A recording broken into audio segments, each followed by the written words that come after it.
Welcome to Thoughts on the Market. I'm Daniel Blake from Morgan Stanley's Asia and Emerging Markets Equity Strategy team. Along with my colleagues bringing you a variety of perspectives, today I'll discuss the resilience of Japanese equities in the face of an expected global downturn. It's Tuesday, September 13 at 8 a.m. in Singapore.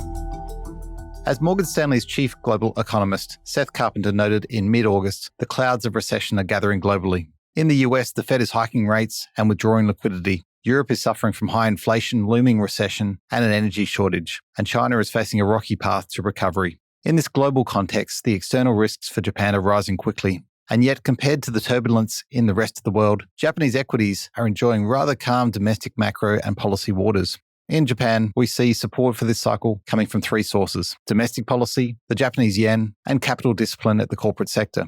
First, the monetary policy divergence between the Bank of Japan and global peers has been remarkable and in our view justified by differences in inflation and growth backdrops. Japanese core inflation is just 1.4%, and if we strip out food and energy, inflation is a mere 0.4% year over year. And so we don't expect any tightening from the Bank of Japan or of fiscal policy over the next 6 months. Secondly, the Japanese yen is acting as a funding currency and a buffer for earnings, rather than the typical safe haven that historically tends to amplify earnings drawdowns in an economic downturn. And third, improving capital discipline is contributing to newfound earnings resilience and insulating the return on equity, with buybacks tracking at a record pace of 10 trillion yen annualized year to date.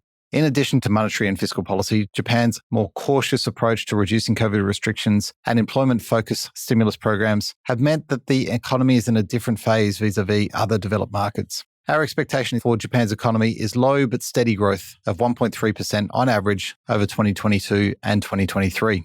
As for the Japanese yen, we believe that a weaker yen is still a tailwind for Topic's earnings. As a result of policy and real rate divergence, as well as the negative terms of trade shock from higher commodity prices, the yen has fallen to fresh record lows on a real effective exchange rate basis. The impact of a historically weak currency on the overall economy is still the subject of some debate, but one of the largest transmission channels of a weaker yen into supporting domestic services and employment is through tourism activity, which has been constrained to date by COVID policies. But looking ahead, the combination of reopening and a highly competitive tourism offering should set up a very strong recovery in passenger volumes and spending, as we saw during the European summer this year.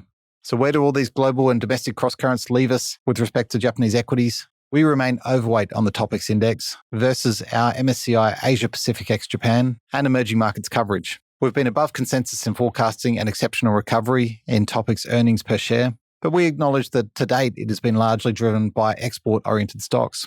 But currently, the external environment for Asia's major exporters is weakening as a result of tighter policy, slower growth, and a reversion in spending from goods to services. So while this trend will impact, we think, Taiwan, Korea, and Singapore more so, China and Japan will also feel the impact given their large goods trade surpluses. But with all this said, the Japanese market still provides liquid opportunities to diversify away from the US and Europe, where Morgan Stanley strategists are cautious.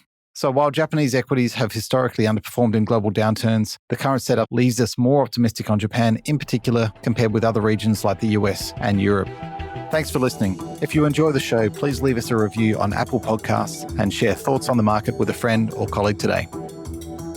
The preceding content is informational only and based on information available when created. It is not an offer or solicitation, nor is it tax or legal advice. It does not consider your financial circumstances and objectives and may not be suitable for you.